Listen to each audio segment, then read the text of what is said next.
Na sequência do Evangelho de São Lucas, que estamos lendo, depois do sermão da planície, que equivale ao que no Evangelho de Mateus nós chamamos de sermão da montanha, mas de uma maneira reduzida, o evangelista fala de 2 milagres de Cristo. Porque antes ele havia demonstrado a excelência do ensinamento de Jesus. E agora ele demonstra a excelência do Mestre, a excelência de Cristo. Os 2 milagres que se narram em sequência são a cura de um servo que está prestes a morrer e depois a ressurreição de um morto, que seria o texto que nós leríamos amanhã, mas amanhã é festa da exaltação da Santa Cruz e, portanto, tem uma liturgia própria. Ora, esses 2 milagres, colocados assim em sequência, mostram que Jesus tem poder para curar antes da morte aquele que está à beira da morte, e ele também tem poder de ressuscitar quem já morreu. Ou seja, nada está perdido com Jesus. Ele veio salvar aquilo que estava perdido. Ele veio trazer completa restauração através da sua palavra. Este primeiro milagre é muito interessante. Acontece na região de Cafarnaum, que era a base missionária da qual Jesus partia. Era, digamos assim, a sua central, ali onde ele vivia. Ora, estava ali um oficial romano. Esse oficial romano era um centurião, ou seja, ele era chefe de um destaque de 100 soldados, por isso tem esse nome, centurião. E um dos seus servos está à beira da morte. Então, nós já conseguimos ver o quão humano era esse homem, a tal ponto que se importava com um servo. Nós sabemos que para os pagãos, os escravos eram considerados coisas, não eram considerados propriamente pessoas que devessem ser tratadas como tais. Os romanos tinham costumes horríveis. Eles, quando não estavam contentes, podiam matar um escravo. E isso não era crime algum. Era um direito que eles tinham. Coisa horrível. Mas esse homem se preocupa pelo seu escravo. O que mostra o nível de humanidade que ele tinha no coração. Mas, ao longo do relato, São Lucas diz que o oficial ouviu falar de Jesus e enviou alguns anciãos dos judeus para pedirem que Jesus viesse salvar seu empregado. Ou seja, ele mandou anciãos para intercederem por ele junto de Jesus. Então aqui nós vemos a maravilha do que é a intercessão. Jesus vai elogiar esse homem no final do Evangelho, dizendo que ele tem uma fé extraordinária. Algumas pessoas que menosprezam o mistério da intercessão dizem assim: não, mas esse negócio de ficar pedindo intercessão dos santos, das pessoas de oração ainda nesse mundo, dos sacerdotes, das religiosas. Isso é um negócio ridículo, porque nós temos que ir direto a Jesus. Bom, não há nenhum problema de ir diretamente a Jesus. Ele nos deixou o acesso livre. Mas nada me impede também de, indo diretamente a Jesus, pedir a ajuda, a intercessão daqueles que estão unidos a Ele. Porque Nosso Senhor quer que nós nos ajudemos mutuamente. Ele é louvado com o auxílio mútuo que nós nos prestamos, inclusive os santos que estão no céu, para nós que estamos na terra.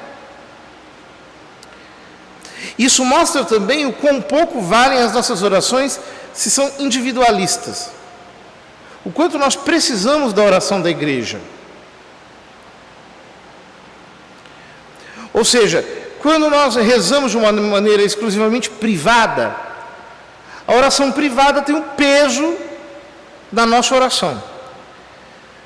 Mas quando nós nos escoramos na oração pública da igreja, então essa oração tem o peso da oração da igreja. Ou seja, a Santa Missa, o ofício divino, tem um peso da igreja inteira intercedendo pelos seus filhos.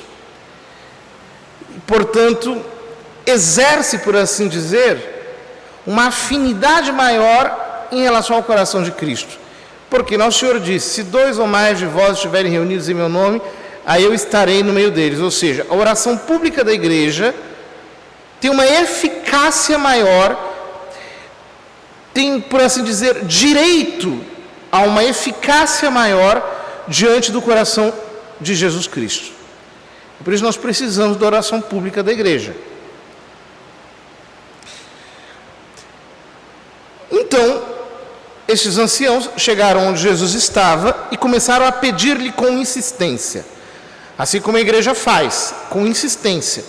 Não há nenhum instante no mundo em que não haja um mosteiro rezando. Pelos fusos horários, há uma espécie de coro continuamente direcionado ao céu, oferecendo a Deus uma oração pública por todos os fiéis. Porque nos mosteiros o ofício divino se reza de modo público, em coro, continuamente. Então, esta oração insistente, ininterrupta, esse louvor perene, é extremamente agradável a Deus. E o que disseram os anciãos? O oficial merece que lhe faças este favor, porque ele estima o nosso povo. Ele até nos construiu uma sinagoga. Veja bem, aquilo que você faz por Deus e pela sua glória, te dão diante dele um título, pelo qual, fundado nos méritos de Cristo, você tem direito a uma retribuição prometida por Ele. Deus nos prometeu que nos retribuiria todas as nossas boas obras. No caso desse oficial romano, ele construiu uma sinagoga. E no seu caso, o que você tem ajudado a construir? Porque talvez você é muito pidão, mas você é pouco ofertante. Você é bom para pedir, mas ruim para dar. Quando nós entregamos a Deus, quando nós ofertamos a Deus, aquilo nos coloca numa posição diferenciada. É o que acontece com este homem. Então, imediatamente, Jesus pôs-se a caminho com eles. Jesus parou o que ele estava fazendo e foi na direção da casa do oficial romano. Veja que coisa impressionante. E como todas essas coisas têm uma importância espiritual gigantesca. Ou seja, quando a igreja intercede em nosso favor, o poder de mobilização que ela tem no reino dos céus para provocar uma intervenção de Deus naquilo que é urgente para nós. Porque este servo que está morrendo pode significar muita coisa que está agonizando na nossa vida. Pode ser que nós conheçamos pessoas que estão em situações limite, estão à beira do fim, que estão quase terminando, que estão precisando de uma intervenção imediata de Deus. Ele não se atrasa. Pelo contrário, quando Jesus já estava perto da casa do homem, o oficial mandou alguns amigos dizerem a Jesus: Senhor, não te incomodes, pois não sou digno de que entres em minha casa. Nem mesmo eu me achei digno de ir ao teu encontro pessoalmente, mas ordena com a tua palavra, e o meu empregado ficará curado. Eu também estou debaixo de autoridade, mas tenho soldados que obedecem às minhas ordens. Se ordeno a um vai, ele vai, e a outro vem, ele vem, e ao meu empregado faze isto, e ele o faz. Ou seja, em primeiro lugar, aquele homem disse: Senhor, não precisas vir. É algo que quase ninguém é capaz de fazer. Pelo contrário, as pessoas querem: vai na minha casa, vai lá na minha casa, traz a bênção para a minha casa, vai pessoalmente, se você puder, benze o quarto, benze a cantina, benze o porão, benze o assoalho, joga água benta, marca com giz, joga sal, bota óleo. Ou seja, as pessoas têm uma necessidade de uma presença que lhes dê uma confirmação material. Este homem não, ele diz a Jesus: não precisa, Senhor, não precisa, eu não sou digno. Esse era um ato de grandeza dele para com Jesus, porque os judeus não costumavam ir à casa dos pagãos. Isso lhes conferia impureza, já que os pagãos consumiam tanta coisa impura, etc. Jesus não se importava com isso. Contudo,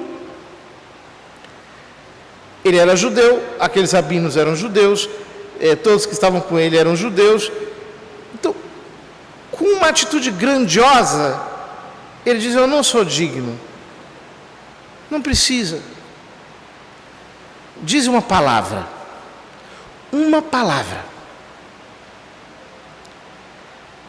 eu só preciso de uma palavra, não precisa mover 1001 coisas, não precisa se incomodar, não precisa fazer muitos gestos. Uma palavra é capaz de mudar tudo. Uma palavra que sai da tua boca é capaz de transformar todas as coisas. Eu só preciso de uma palavra. Que coisa maravilhosa essa oração. Quando nós dizemos: Senhor, tu tens autoridade, e o que tu dizes se faz. Tu criastes o universo inteiro pela tua palavra. Não quero outra coisa. Me dá uma palavra. Eu só quero uma palavra vindo da sua boca, para que eu não fique perdido, para que eu não fique desorientado. Eu quero uma palavra que chegue ao meu coração, uma palavra que me ilumine, uma palavra que me tire da incerteza, uma palavra que me dê consistência, firmeza, uma palavra sobre a qual eu possa me fundamentar. Se eu tiver uma palavra da tua boca, está tudo resolvido. Uma palavra tua pode tirar do nada o universo inteiro. Uma palavra tua pode colocar de novo saúde dentro da minha casa.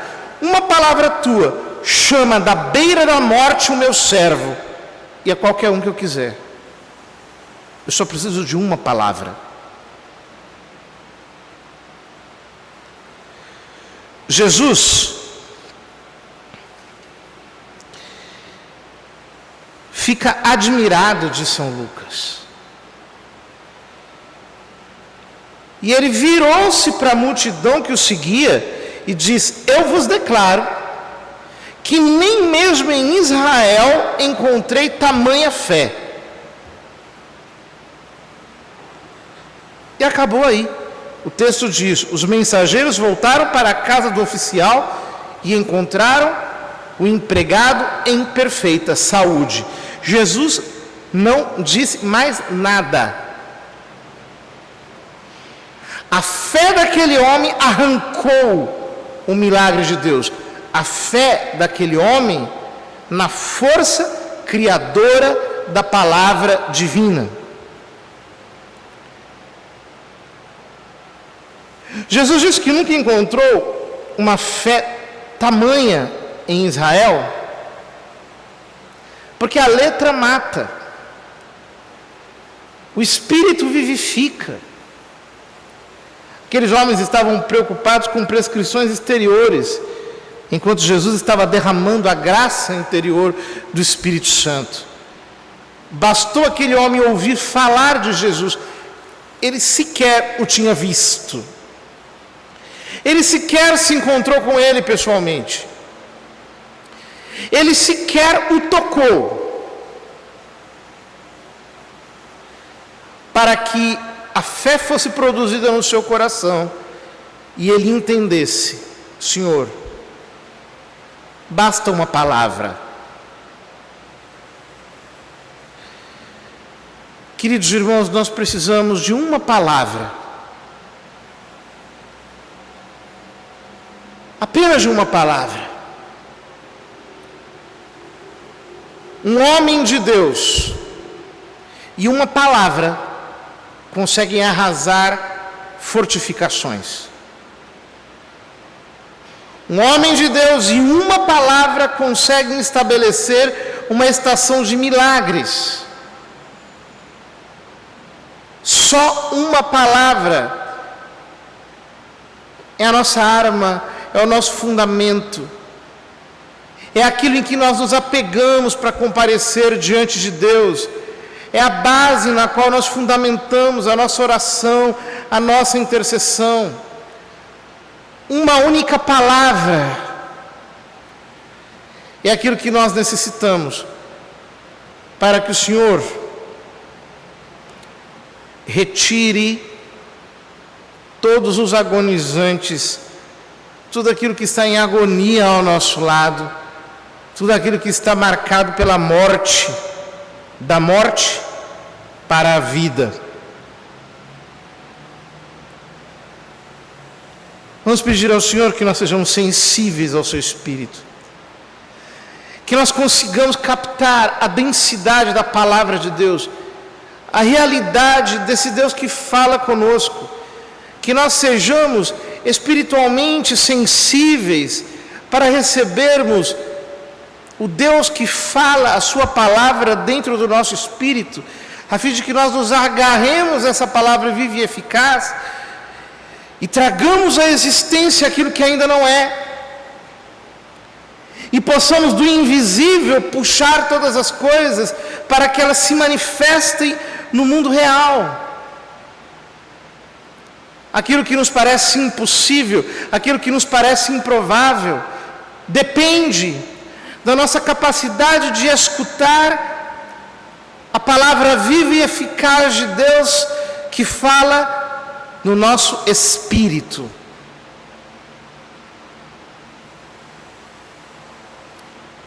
Nós precisamos ouvir e precisamos receber a vivificação que nos vem pela sua palavra, na medida em que ela é anunciada, na medida em que ela é pregada, na medida em que ela é declarada, na medida em que ela é dita. Deus ativa o nosso espírito e nós começamos a, no invisível, a produzir pela fé. Que peso glorioso tem tudo isso. Que marca de glória! Que nós sejamos movidos pelo Senhor para chegarmos a este nível de confiança em Jesus. Então, nós não estaremos mais atrás de nada. Estaremos atrás apenas de uma palavra que sai da sua boca. Isso será o suficiente para que nós tenhamos tudo que é necessário para provocar a mudança.